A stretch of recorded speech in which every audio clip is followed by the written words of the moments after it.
다 해보셨어요? 상호배분법 잘 나와요? 그게 기본이에요. 정말 기본 형태를 해보신 거고, 상호배분법이 자연스럽게 되면 다른 문제 푸는 것도 그렇게 어렵진 않을 거예요, 분명히. 그거는 제가 따로 설명 안 드릴 거니까요.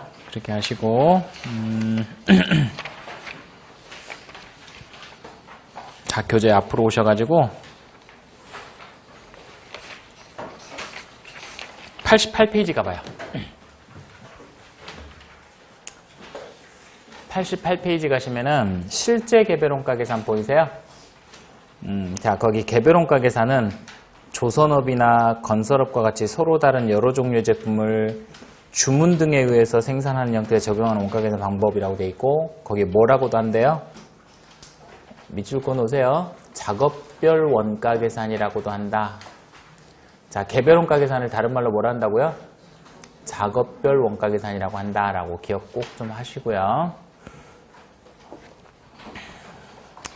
그 오른쪽에 보면 작업 원가표라는 게 나오죠? 이쪽은 원가 계산할 때 이렇게 작업 원가표에다 집계를 해요. 근데 그 집계된 자료를 여러분들한테 다 자료로 준 거예요. 됐어요? 그렇게 기억하시고, 90페이지 보시면은 제조간접비 배부율 나와 있는데, 앞에서 제가 계속 강조해드렸던 이야기예요. 개별원가 계산에서는 꼭 제조간접비 배부율을 계산하시고 무조건 계산하라고 했던 거 기억하시면 돼요. 습관적으로 계산하셔야 된다. 기억하시고, 지금까지 우리가 배운 거는 실제 원가 계산, 회사에서 발생한 실제 원가를 가지고 원가를 계산하는 거거든요. 자, 92페이지 보시면 7절 정상원가 계산 나오죠? 잘 하셔야 돼요. 정상원가 계산이 뭔지 한번 이야기해 볼게요. 우리가요, 실제 원가 계산은 방금 말씀드렸듯이 회사에서 발생한 실제 원가를 가지고 제품 원가를 계산하는 거다 이렇게 이야기했잖아요. 정상원가 계산은 이렇게 하는 거예요. 직접 재료비, 직접 노후비, 제조간접비가 있는데, 실제 원가 계산에서는 우리가 지금까지 배운 거, 여기에서는 얘도 우리 회사에서 발생한 실제 원가, 얘도 실제 원가, 얘도 실제 발생한 원가를 가지고 제품 원가를 계산했어요. 이걸 했는데, 우리가 지금부터 배우는 정상 원가 계산이라고 하는 거는, 얘는 직접 재료비하고 직접 노후비는 실제 원가로 가요. 얘는 실제 원가. 그런데 제조간접비만 예정 배부를 해요. 제조간접비만 예정 배부를 해서 제품 원가를 뽑아내요. 무슨 말 이해되세요? 근데 왜 이런 걸 하느냐? 굳이 왜 제조간접비만 이렇게 예정 배부를 하느냐? 하는 이유를 아시면 좀 더 편해질 거예요. 자, 봐요. 왜 이런 걸 하는지 봐보세요. 우리 회사가요, 1월 1일부터 10월 30일까지 회계 기간이에요. 그런데 올해 총 3개 작업을 시작을 했어요. 101번, 101번, 102번, 103번 이렇게 3개 작업을 시작을 했어요. 했는데 4월 20일 날 101번이 완성이 됐어요. 그리고 8월 15일 날 102번이 완성이 됐어요. 근데 103번은 12월 31일 현재 미완성이에요. 이런 상태예요. 그러니까 이럴 때 직접 재료비나 직접 노후비는 그냥 추적이 되는 원가이기 때문에 101번 거 얼만지, 102번 거 얼만지, 103번 거 얼만지를 다 알겠죠. 추적이 되는 원가. 이해돼요?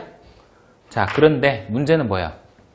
제조간접비는 우리 회사 전체적으로 발생하죠. 제조간접비. 근데 얘는 얘 건지를 모르는 거죠. 모르니까 우리 앞에서 뭐 어떻게 했어요? 배부했던 거잖아요. 배부. 근데 이 제조간접비 우리 회사에 발생한 이 총액을 확인하고 101, 102, 103한테 배부를 하려면 언제가 돼야 돼요? 언제가 돼야 돼요? 여기가 끝나야 돼요.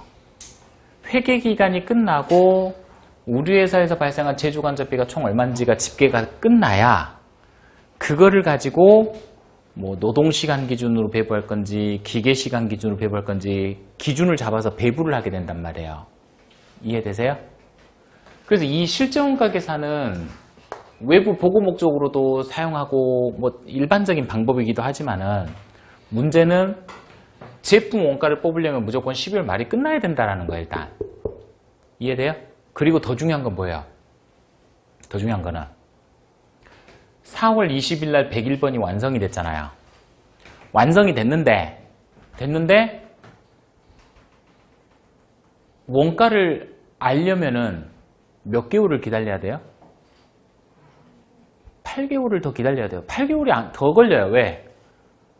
원가 집계해서 배부하고 이 계산하고 하려면 결산하는 시간이 더 필요하단 말이에요. 그러니까 사실은 굉장히 많은 시간이 필요해요.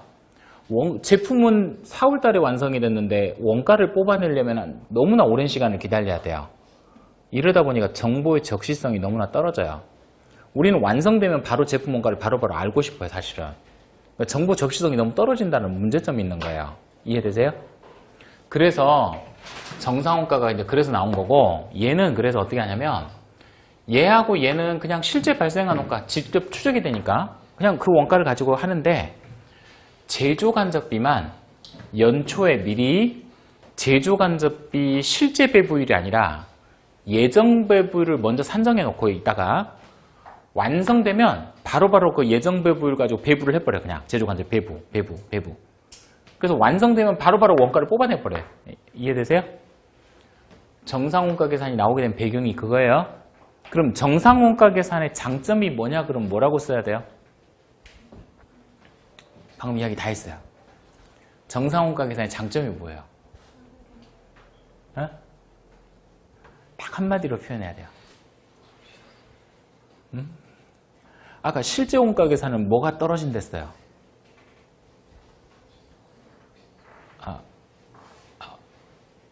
안 듣고 있죠.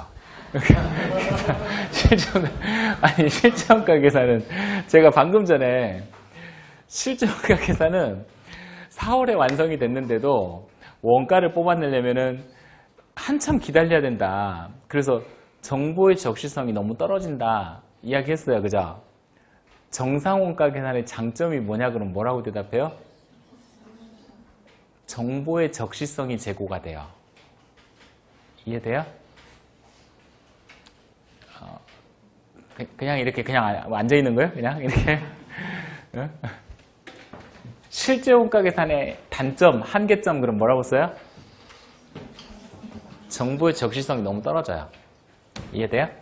그러니까 정상원가 계산은 사실은 정보의 적시성을 제고하기 위해서 나왔다고 보셔도 돼요. 이해돼요? 완성되면 바로바로 원가 뽑겠다 이 말이죠. 그죠? 자, 적용하는 방법 이제 공부해 볼 건데,